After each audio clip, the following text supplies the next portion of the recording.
This is episode L, Little Free Libraries, with Lindsey Lyman. This is A is for Adversity, a podcast about navigating the obstacles in life. Thanks for joining us this season as we talk about how a community can help. I'm Jen. And I'm Rachel.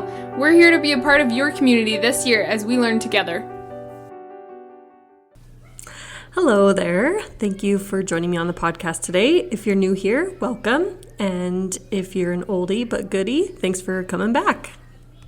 Today on the podcast, I have Lindsey Lyman. And this is one of the episodes that I feel so cool about because Lindsey Lyman both start with L, and so does the title episode, Little Libraries.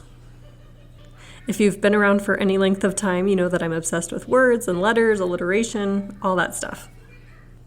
Lindsey is one of my neighbors, and she lives here in East Lake in the Daybreak community in South Jordan, Utah. She's going to share a little bit more about her little free library.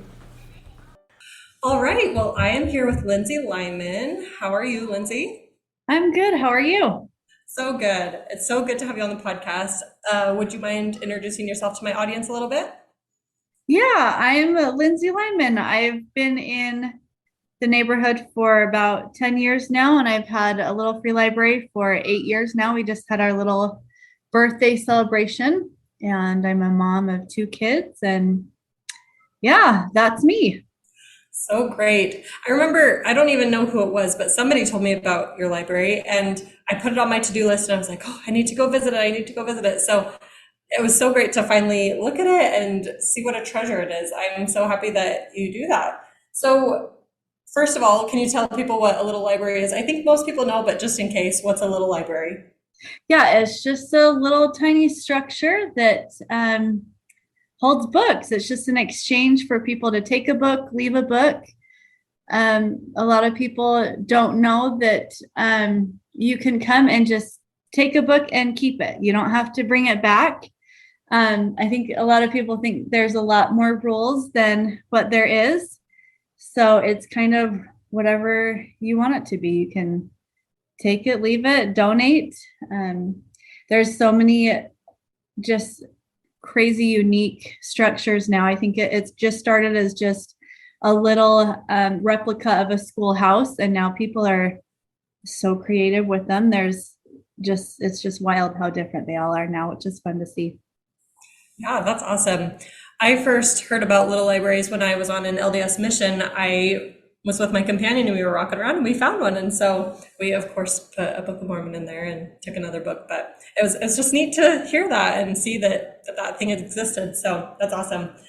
So why do you personally own a little library? What got you into it? So I got ours back in 2015, and I was in the depths of just sadness. We had gone through like 7 IUIs at that point and 4 rounds of IVF, and we had actually just gotten back from 2 random trips in Mexico for these just like crazy medical procedures, just for infertility stuff. And I just felt lonely, and I just felt like I had no direction in my life, and the thing that I wanted so much I couldn't have. And so I just need something to distract me and something positive and something I loved, and that had always been books for me. And so yeah, I'm still kind of spontaneous. I've always kind of been that way, and I had heard about them popping up more in Seattle, and I had read this article and I thought, I'm going to do that. And my birthday was coming up, and I thought, I'll get birthday money, and that's what I'm going to do with my birthday money. And yeah, a month later it came, and it has just been one of the best choices ever. That is so neat. Yeah, and I have seen too that you do a book club along with it, and I didn't know that about the little library too. Is that something that came later, or did you start that kind of at the same time? So that actually was new. Like last week was kind of the first thing we've done that. I've always been in a book club of sorts. I've had a friend for 12, 13 years, and me and her have always been in the same book club off and on over the years. It ebbs and flows. Things come up in life where we kind of need to take a step back. But I've kind of gained a community of just different readers. And so I reached out to a few and said, let's combine book clubs. And so we got together and just had a little shindig with everyone, and it was fun. And I hope we can do it again soon. Yeah, that's so neat. I think that's an awesome component to have included with that over time. So, how do you feel like books create a community? You mentioned that you had that book club. Is there any sort of community you feel with books besides that? Well, it's amazing to me. I've always been an introvert and socially awkward, I guess you could say at times.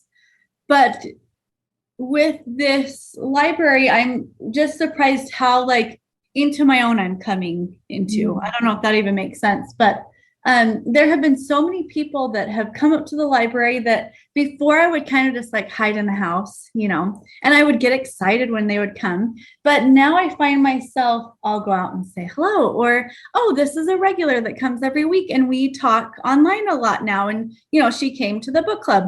And it's just amazing the stories that they tell me that they have felt connected to the library for their own personal reasons that are really touching and bring me so much joy in a time where I really did it for like selfish reasons. Like I needed this library for myself. And it was kind of an added perk if people come and take a book.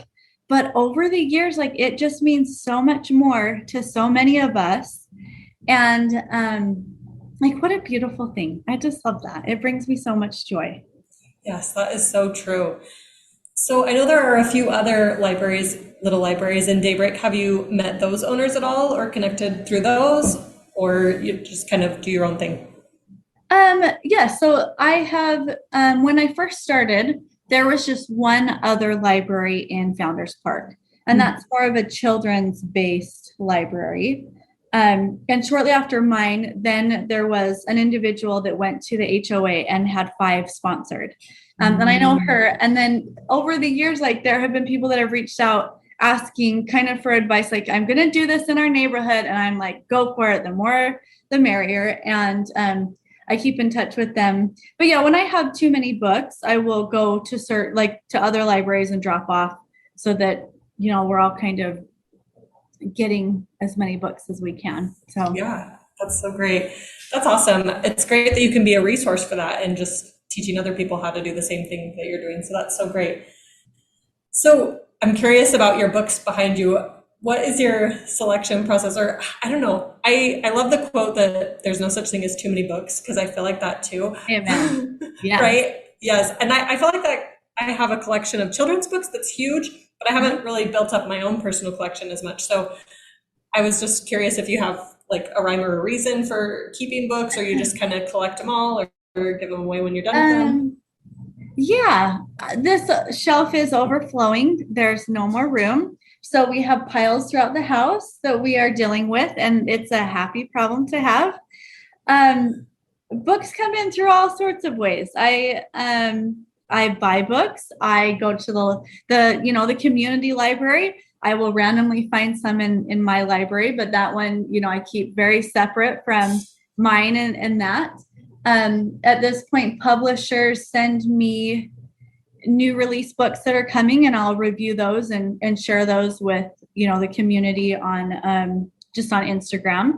And I'll keep those, and I'll also share those with the library. So books are coming all the time. And again, I love that my kids are going to grow up and know that this is something mom is addicted to, and that's perfectly fine. I hope that they have the same addiction. There's nothing wrong with that. So yes, I love it. It's so true.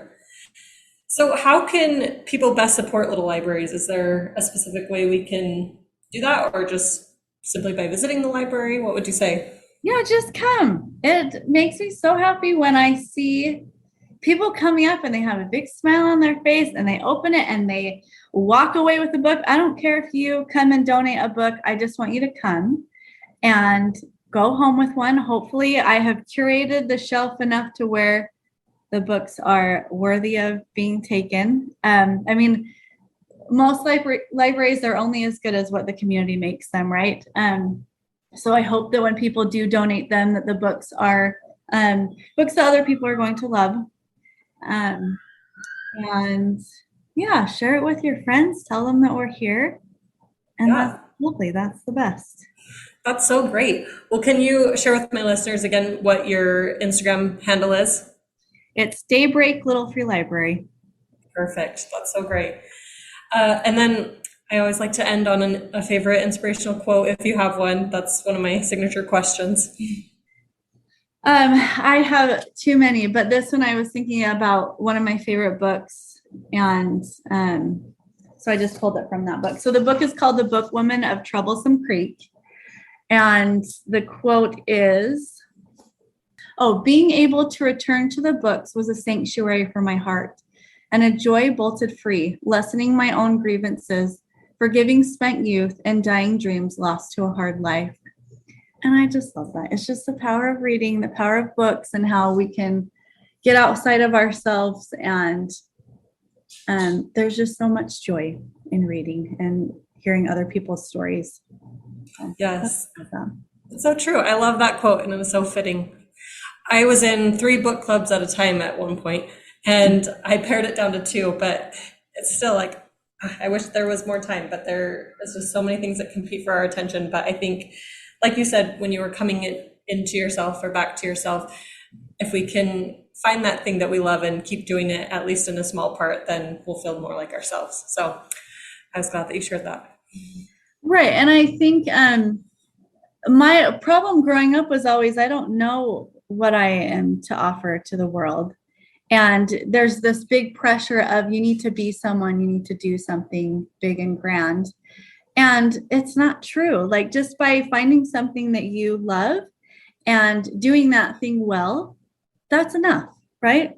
And if you feel joy, then other people are going to feel joy by being with you. And so yeah, I'm grateful that I have started to feel that. It's a lovely thing to feel. Yes, that was so great. Well, thank you for your time, and thank you for sharing the Little Free Library. Yeah, thanks for having me. Yes. Hey, if you like the podcast and want some more, join us in the Sunshine community. We work on maintaining our identity, connecting with others, and just having fun. Find out more at aisforadversity.com/boost.